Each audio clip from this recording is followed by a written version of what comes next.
Jóvenes, continuamos con la explicación de este cuaderno de trabajo para Matemáticas 3, tercer trimestre, primer mes de actividades académicas.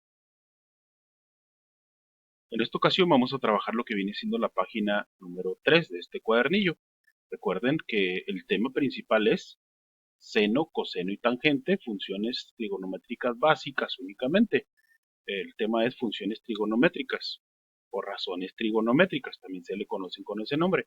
Introducción, consideramos un triángulo rectángulo. Al igual que el teorema de Pitágoras, analizamos que este tipo de procedimientos funcionan únicamente con triángulos rectángulos. ¿Cuál será la característica del triángulo rectángulo? Que tiene un ángulo de 90 grados.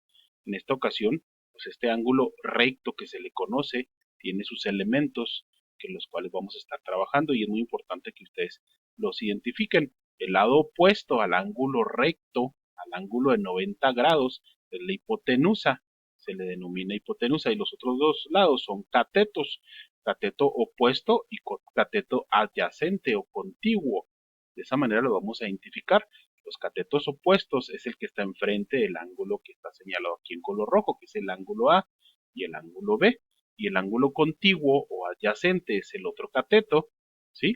Es decir, el que está en contacto con el ángulo A o está al lado significa al lado de la hipotenusa. Adyacente significa al lado. Opuesto, ¿por qué? Porque está enfrente de la hipotenusa. En cuanto a las razones trigonométricas, se definen como la razón entre los lados del triángulo. Razón no es otra cosa más que división de un valor entre otro. Esa es una razón. Las razones de los lados de un triángulo rectángulo se llaman razones trigonométricas o divisiones trigonométricas.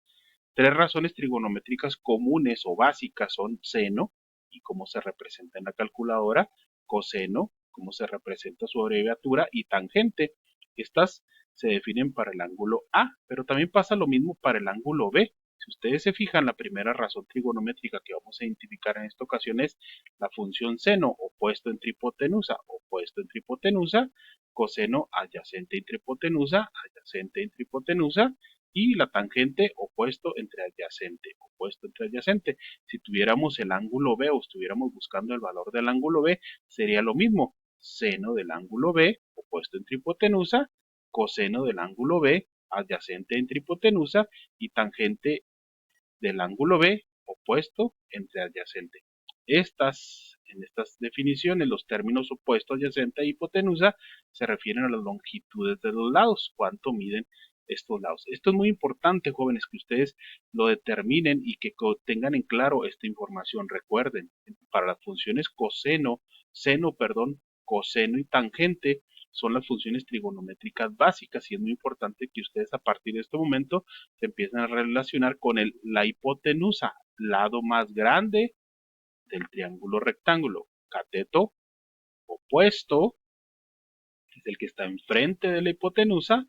Cateto adyacente es el que está al lado de la hipotenusa. ¿Cómo identificó la hipotenusa? Porque está enfrente del ángulo de 90 grados. Recuerden que este cuadrito, que aparece aquí en la esquina, es para identificar un ángulo de 90 grados. Los ángulos los vamos a representar como A mayúscula, B y C.